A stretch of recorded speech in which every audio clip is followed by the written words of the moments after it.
qui ressemblent à des personnalités du monde de la science, de la culture, des médias en liaison avec des chercheurs, des experts, des scientifiques de haut niveau, et qui ne se trouvent pas seulement dans la dénonciation de la vivisection, mais qui engagent une véritable réflexion et qui fait un travail qui se donne les moyens pour parler des alternatives à la vivisection et plus globalement à l'expérimentation animale. Tout à fait. Qui persistent, on le sait bien dans l'opinion publique, comme des pratiques utiles. Le comité pro-anima étudie, publie, organise des congrès et rencontre, c'est très important, rencontre des responsables français et européens. Donc, quelles sont les démarches, les avancées du comité pro-anima dans ce champ, Arnaud Gavard? Alors, donc merci de me donner la parole. En effet, comme vous avez dit, on a eu quelques avancées qui sont pas forcément assez importantes par rapport à l'énormité de la tâche, mais on a quand même piloté un projet qui s'appelait Valitox, qui était une alternative ou une méthode substitutive, on appelle ça comme on veut,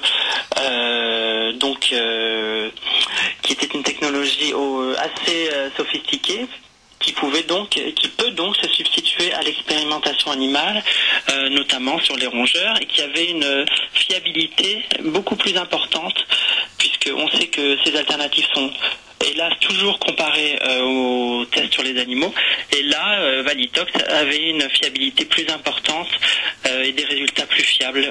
C'est un projet qui est actuellement à l'ECVAM. L'ECVAM, c'est l'organisme européen en charge de valider des validations, donc, afin qu'ensuite ce programme soit véritablement utilisé. On sait qu'il est déjà, en tout cas, utilisable.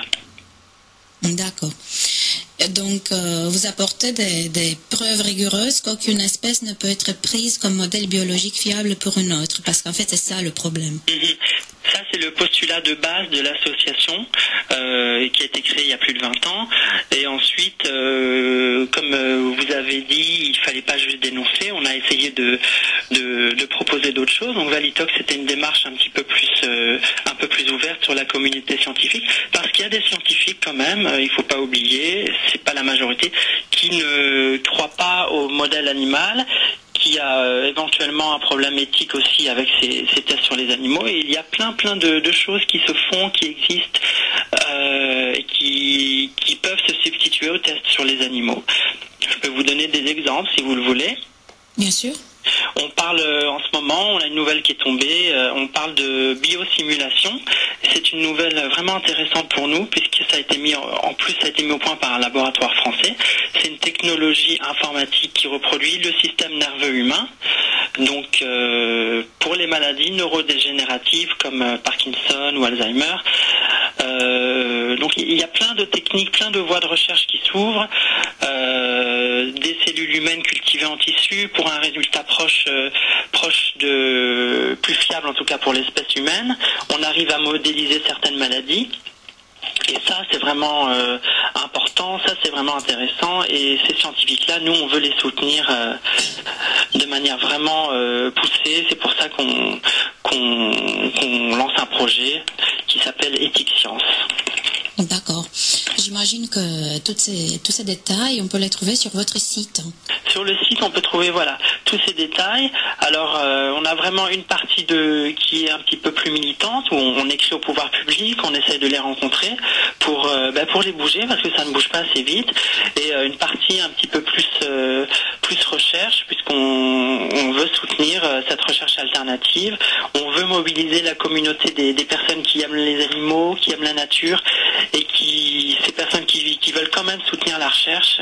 C'est important de proposer quelque chose là-dessus, et c'est pour ça qu'on a créé un fonds qui s'appelle le fonds Ethic Science. C'est tout nouveau, ça vient d'être lancé, donc c'est une édition pilote, on va voir ce que ça donne, et c'est vraiment de faire une sorte de campagne de collecte, un peu comme il existe le Téléthon ou le SIDAction, mais cette fois pour de la recherche sans tests sur animaux. Pour de la science qui a une conscience.